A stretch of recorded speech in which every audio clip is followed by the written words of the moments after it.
Sa iba't ibang panig ng mundo, may mga lugar na puno ng kasaysayan at misteryo. Pero kahit ang pinakamagagaling na archaeologist ay hindi pinapayagang pumasok dito. At may iba namang matitigas ang ulo na nakakapasok, kaya nakakatuklas sila ng mga iba't ibang bagay.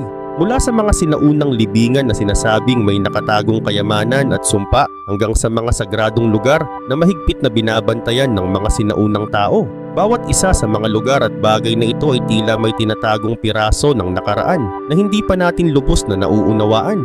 Kumbaga mga pintuan nito na nananatiling nakasarado sa loob ng daan-daang taon, mga artifacts na hindi pa nahahawakan at mga lihim na pinoprotektahan mula sa mata ng publiko. Ngayon sisilipin natin ang ilan sa mga pinaka-pinagbabawal na archaeological sites sa buong mundo. Mga lugar na kahit eksperto ay walang karapatang pasukin. Pero bago tayo magsimula ay huwag kalimutang mag-like at mag-subscribe. Malaking bagay na ito sa aming mga content creator. Salamat po. At ngayon simulan na natin. Number 20. The Lost Library of Alexandria. Noong sinaunang panahon, ang Library of Alexandria ang tinuturing na sentro ng karunungan sa buong mundo. Dito nakatago ang libu-libong scroll na naglalaman ng kaalaman mula sa iba't ibang kultura at sa iba't ibang siyentipiko sa kanilang panahon. Pero dumating ang trahedya, sunog, digmaan at paglipas ng panahon ang tuluyang sumira at nagpalimot sa yaman ng kaalaman na nasa loob nito. May naniniwala na posibleng may mga natira pang piraso ng koleksyon na nakabaon sa ilalim ng modernong lungsod ng Alexandria ngayon. Pero hindi ito basta-basta mahuhukay. Mahigpit ang proteksyon ng Egypt sa kanilang makasaysayang lugar. At imposibleng basta maghukay sa gitna ng mga tirahan at gusali. Kahit na may mga natirang nakatago, malabo na itong makita ng mga ordinaryong tao. Pero isipin mo lang, paano kung may lihim na silid sa ilalim ng lungsod na hindi pa nabubuksan sa loob ng maraming siglo? Para bang isang eksena mula sa pelikulang Indiana Jones na buhay na buhay. At isipin mo din paano kung may mga high technology na pala noong panahon nila na isinulat ng mga sinaunang tao sa mga libro at nakabaon lang sa ilalim nito. Sayang at hindi na natin makikita. Number 19. The Mysteries of Mount Shasta, California. Maganda na nga sa paningin, misteryoso pa sa kwento. Ganyan inilarawan ng marami ang Mount Shasta sa California. May mga alamat na nagsasabing may sinaunang sibilisasyong nakatira sa ilalim ng bundok sa malalawak na kuweba at silid na hindi pa natutuklasan. Dagdag pa rito ang mga ulat ng kakaibang ilaw sa langit at UFO sightings na lalong nagpapalakas sa haka-hakang may nakatagong bagay na hindi pangkaraniwan dito. Oo, pwedeng mag-hiking at mamasyal sa ilang bahagi ng bundok pero may mga lugar na mahigpit na ipinagbabawal pasukin. May mga kuweba at sinaunang estruktura na sinasabing nakabaon sa loob at bukod pa rito itinuturing din ng ilang Native American tribes ang Mount Shasta bilang banal na lugar. Kaya mas mahigpit ang proteksyon. Kaya kahit pa makita mo ang ganda ng tanawin, huwag mong asahang makikita mo ang pinakatatago nitong sikreto. Number 18. The Cave of the Mummies, Guanajuato, Mexico. Isipin mo, papasok ka sa isang kuweba at ang sasalubong sa'yo ay mga bangkay na parang kahapon lang namatay. Ganyan ka-preserved ang mga mummies sa isang kuweba sa Guanajuato, Mexico. Dahil sa tuyong kondisyon sa loob, nanatiling buo ang balat, buhok at pati na rin ang mga damit ng mga ito. Parang huminto ang oras para sa kanila. Pero hindi basta-basta makakapasok ang kahit sino. Piling-pili lang ang mga arkeologong pinapayagang mag-aral dito at yun ay para maprotektahan ang mga bangkay. Sabi pa ng ilan, mas marami pang katawan ang nakabaon sa mas malalalim na bahagi ng kuweba na hindi pa naaabot ng kahit sinong mananaliksik. Hanggat walang tamang team na mag-e-explore, mananatiling nakatago sa dilim ang mga sikreto ng Cave of the Mummies. Number 17. The Lascaux Cave Paintings, France. Sa loob ng isang kuweba sa timog kanlurang France, makikilang napakagandang koleksyon ng prehistoric cave paintings. Mahigit 17,000 years na ang tanda. Ipinapakita rito ang mga larawan ng hayop tulad ng mga kabayo, usa at baka na pininturahan gamit ang natural na pigment mula sa lupa at bato. Para itong bintana papunta sa mundo ng mga sinaunang tao, ipinapakita kung paano nila tinitingnan at pinapahalagahan ang kalikasan. Pero kung umaasa kang makita ito ng personal, malas ka. Mahigpit na sarado ang orihinal na kuweba mula pa noong 1963 para maprotektahan ang mga guhit mula sa pagkasira. Ang tanging makikita ng mga bisita ay replika sa malapit na ginawang eksaktong kapareho ng orihinal. Ang mismong kuweba, Tanging mga piling siyentipiko at konserbasyon, expert lang ang nakakatuntong doon. Number 16. Area 51, Nevada, USA. Kapag narinig mo ang Area 51, malamang agad mong maiisip ang UFO at mga alien conspiracy theories. Matatagpuan sa gitna ng disyerto ng Nevada, ito ay isang lubos na lihim na pasilidad ng militar ng Amerika. Ayon sa gobyerno, ginagamit ito para sa testing ng advanced aircraft at military technology. Pero para sa marami, higit pa riyan ang itinatago nila. May mga kwento ng misteryosong ilaw sa kalangitan, kakaibang lumilipad na sasakyan, at umano'y alien spacecraft na iniimbestigahan doon. Subukan mong lumapit at agad kang sasalubungin ng mga babala at mahigpit na seguridad. Hindi ito lugar para sa mga usisero. Ang loob ng Area 51 ay isa sa mga pinakasekretong lokasyon sa buong mundo at mukhang mananatili itong ganoon sa mga darating pang dekada. Number 15. The Svalbard Global Seed Vault, Norway. Sa isang malayong isla sa Arctic, nakatago sa ilalim ng yelo at bato ang Svalbard Global Seed Vault, isang napakalaking doomsday vault na naglalaman ng milyon-milyong buto ng iba't ibang halaman mula sa iba't ibang sulok ng mundo. Layunin nitong tiyakin na kahit magkakatastrophe, magkadigmaan o magbago ang klima ng sobra, may reserba pa ring mga binhi para sa muling pagtatanim at pagsasaayos ng agrikultura. Ang pasilidad ay idinisenyo para makatiis sa lindol, pagbaha at kahit sa nuclear war. Pero hindi pwedeng basta pumasok ang kahit sino. Tanging mga opisyal na may pahintulot at may dalang bagong buto ang pinapayagang makapasok. Para itong high security bank vault, pero imbes na pera, kinabukasan ng pagkain ng mundo ang laman.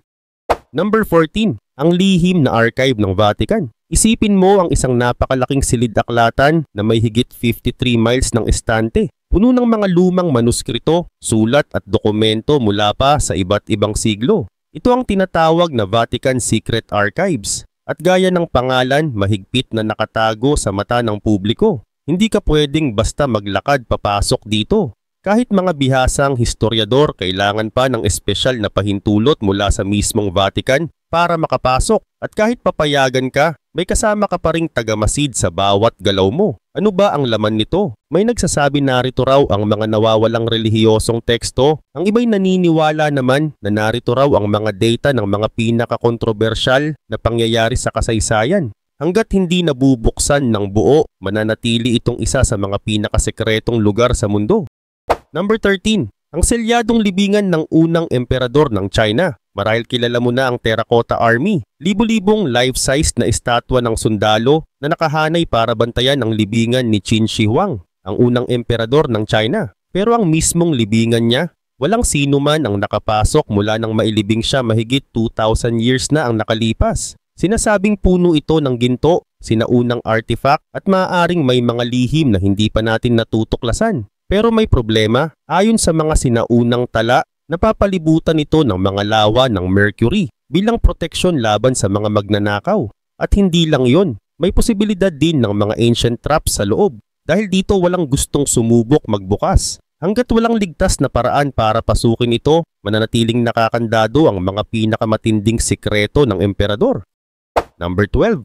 Ang misteryosong selyadong vault ng Padmanabhaswamy Temple. Noong 2011, ginulat ng Padmanabhaswamy Temple sa Kerala, India, ang mundo nang mabuksan ang 5 sa 6 na underground vaults nito. Ang laman, kayamanang parang galing sa alamat, mga gintong korona, diamanteng kasing laki ng kamao at mga artifact na hindi masukat ang halaga. Pero may isang vault na hindi pa rin nabubuksan, ang tinatawag na Vault B. Sa bawat pagtatangkang buksan ito, laging may humaharang. Mula sa babala ng royal family hanggang sa takot sa sumpang pwede raw maganap kapag ito ay binuksan. Noong 2020, nagdesisyon ng Supreme Court ng India na huwag na itong galawin. At mas nakakapang-excite pa, may 2 pang hindi pa nabubuksang vault na kilala bilang Vault G at Vault H. Sino ang nakakaalam kung anong kayamanang o sikreto ang nasa loob? Number 11. Ang lihim na yunggib ng Grand Canyon. Noong 1909, lumabas sa Arizona Gazette ang isang nakakagulat na kwento. Isang lalaking nagngangalang G.E. Kincaid ang nagrarampa ng balsa sa Colorado River nang makakita raw siya ng isang kuweba na nakatago sa taas na 2,000 feet mula sa ilog, nakaukit mismo sa matatarik na bangin ng Grand Canyon. Ayon sa kanya, sa loob nito ay may mga artifact na hindi mula sa mga Native American, kundi parang mula sa Egypt, mga estatwa, kasangkapan, at pati mga hieroglyphics. Mas nakakagulat pa, may mga bangkay raw na mummified at hindi ordinaryo, kundi higante. Ipinadala raw ni Kincaid ang ilan sa mga artifact sa Smithsonian. Pero nang tanungin sila, itinanggi nila na natanggap ang mga iyon. Simula noon umusbong ang mga teorya na tinakpan ng gobyerno ang natuklasan at isinara ang lugar. May mga bantay pa raw armado. Totoo bang may nakatagong ebidensya ng isang nawalang sibilisasyon sa Grand Canyon? O isa lang itong alamat? Hanggang ngayon walang tiyak na sagot.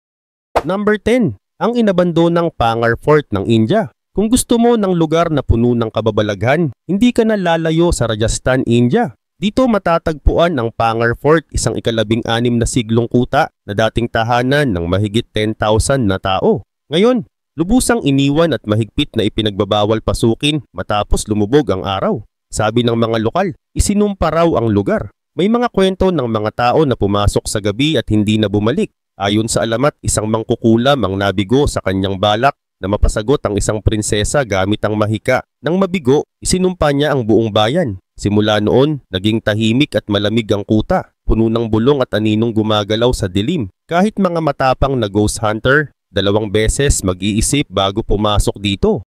Number 9. Ang mga nakatagong libingan ng Petra. Jordan, kilala ang Petra bilang isa sa pinakamagagandang sinaunang lungsod sa mundo, lalo na ang tanyag na treasury na inukit direkta sa pulang bato. Pero hindi alam ng marami na malaking bahagi ng Petra ay sarado sa publiko. May mga libingan, silid at underground chambers na mahigpit na binabantayan at hindi basta-basta pinapapasok kahit ang mga mananaliksik. Ayon sa mga chismis, baka raw may mga nakatagong kayamanan, sinaunang kasulatan at mahahalagang artifact na hindi pa nahuhukay. Ngunit para sa pamahalaan ng Jordan, mas mahalagang protektahan ang lugar kaysa gambalain ito. Hanggang manatiling nakaselyado ang mga pintong iyon, mananatili ring misteryo kung ano talaga ang laman sa ilalim ng pulang bato ng Petra.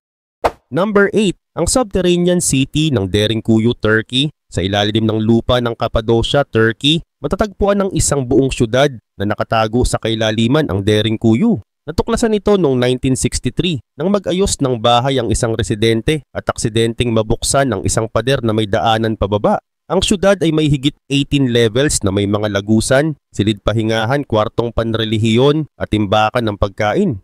Sinasabing kayang maglaman ng hanggang 20,000 katao kasama ang kanilang mga hayop. Ginamit ito bilang taguan mula sa mga mananakop at maaaring libu-libong taon na itong itinayo. Pero hanggang ngayon hindi pa lahat ng bahagi nito ay naaabot.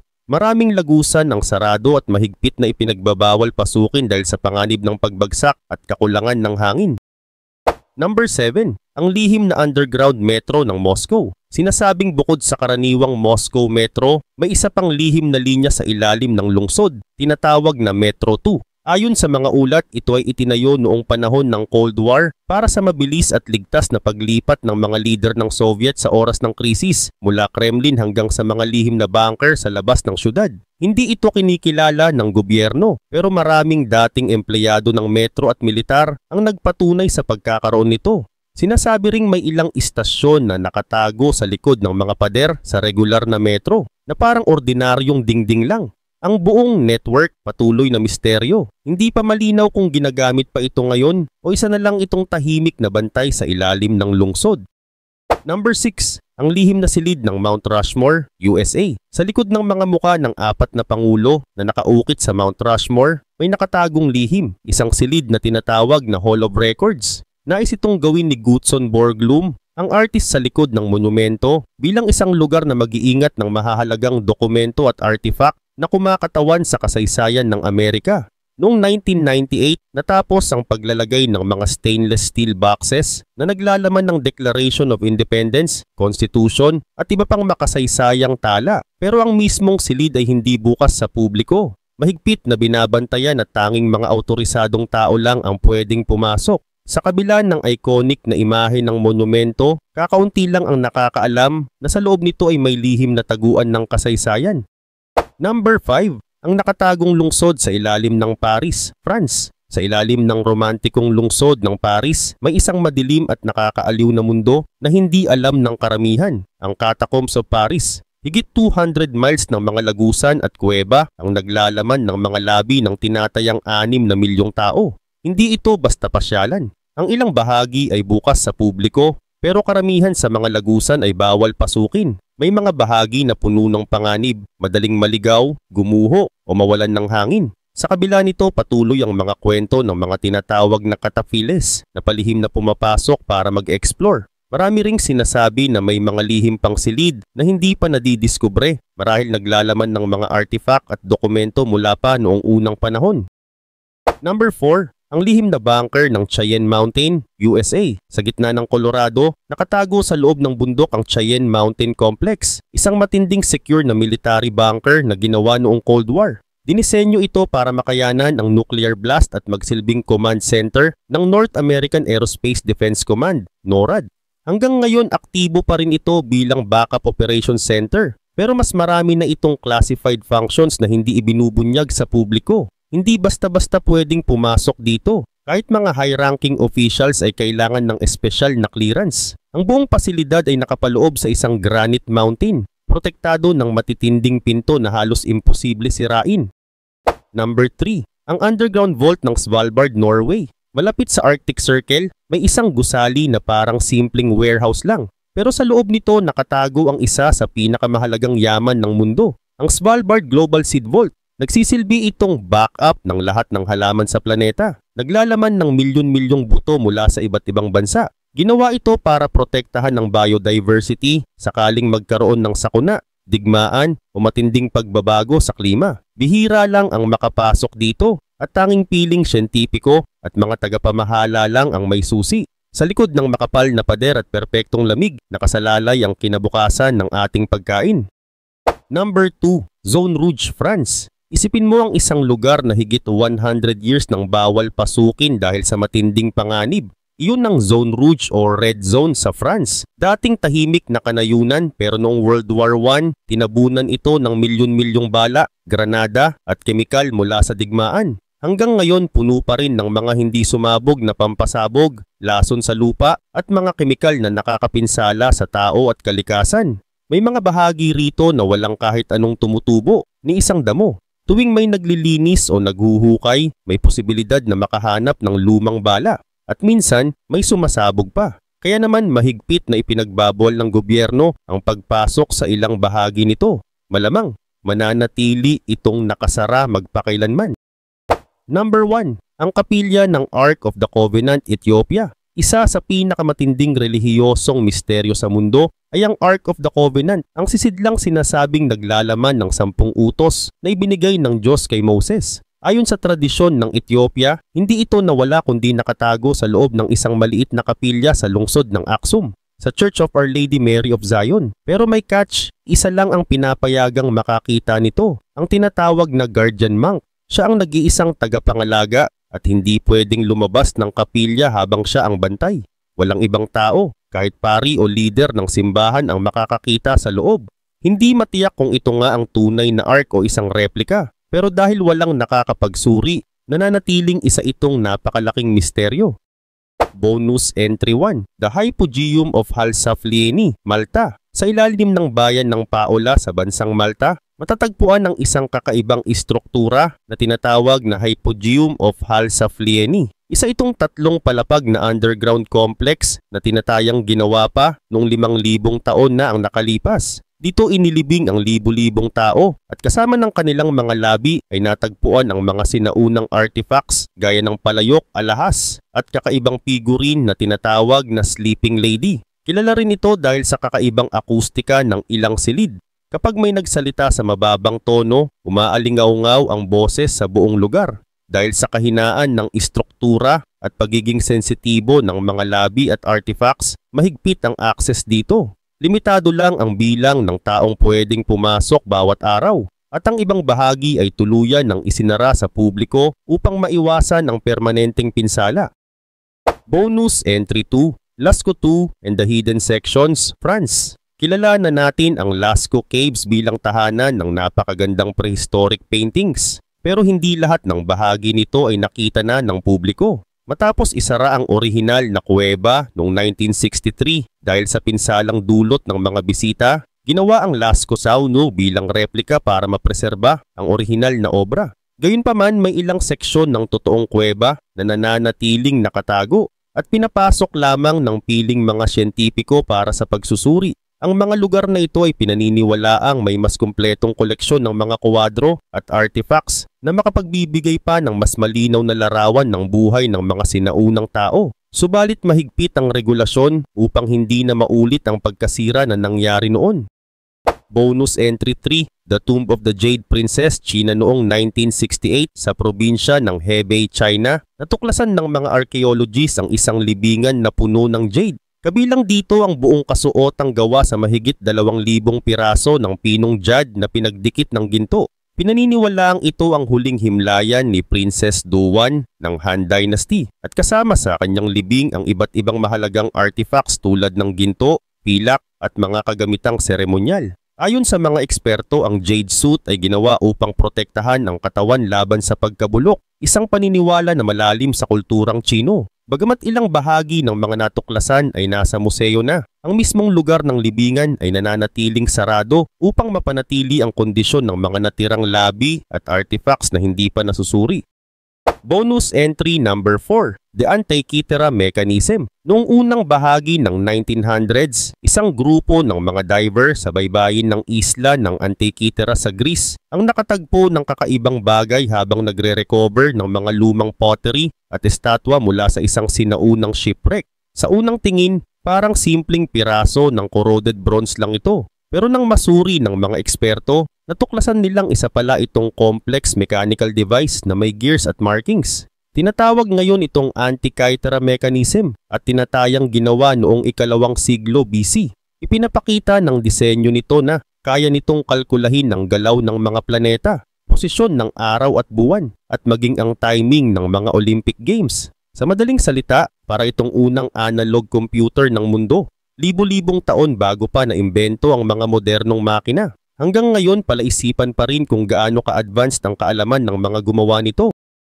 Bonus Entry Number 5, The Lascaux II Cave Replica. Matatagpuan sa France, ang Lascaux Cave ay kilala sa mga prehistoric paintings nito na ginawa mahigit 17,000 years ago. Pero dahil isinara ang orihinal na kuweba para maprotektahan mula sa pinsala ng tao, isang eksaktong replika na tinatawag na Lascaux II ang itinayo malapit dito noong 1983. Ang maganda rito, bawat guhit at pintura sa replika ay kinopya ng eksakto mula sa original cave, mula sa kulay, texture ng bato hanggang sa posisyon ng bawat figure. Ginawa ito para maipakita sa publiko ang kagandahan ng sinaunang sining nang hindi naaapektuhan ng mismong heritage site. Ito ay halimbawa kung paano nagagamit ang modernong teknolohiya para mapreserba ang ancient art habang patuloy pa rin itong naipapakita sa mga tao. Bonus Entry Number 6, The Yonaguni Monument. Noong 1986, isang diver sa Japan ang nakadiskubre ng kakaibang stone formation sa ilalim ng dagat malapit sa Yonaguni Island. Sa unang tingin, parang natural na rock formation lang ito. Pero marami ang naniniwala na gawa ito ng tao dahil sa mga malinaw na terrace, hagdan at mga patag na surface na tila bahagi ng isang sinaunang istruktura. May mga teoryang nagsasabing posibleng ito ay bahagi ng isang nawalang syudad na lumubog libo-libong taon na ang nakalipas, habang ang iba naman ay naniniwala na likha ito ng natural na geological processes. Hanggang ngayon, hati pa rin ang opinyon ng mga siyentipiko at arkeologo, kaya nananatili itong isa sa mga pinakamisteryosong underwater archaeological sites sa mundo. Bonus Entry Number 7, The Copper Scroll Treasure, isa sa mga pinakakakaibang Dead Sea Scrolls na natagpuan noong 1952 ay hindi gawa sa papyrus o balat ng hayop kundi mula sa purong tanso. Kilala ito bilang Copper Scroll at iba ito sa ibang scroll dahil hindi ito naglalaman ng relihiyosong teksto kundi isang detalyadong listahan ng higit sa 60 lugar kung saan di umano nakatago ang napakalaking yaman, kabilang ang ginto, pilak at iba pang mahahalagang artifacts. Hanggang ngayon wala pang nakakatiyak kung ang mga lokasyong iyon ay totoo o katang-isip lamang. Marami ang nagtangkang sundan ang mga pahiwatig sa scroll pero wala pang nakakaulat na opisyal na pagkakatuklas ng yaman.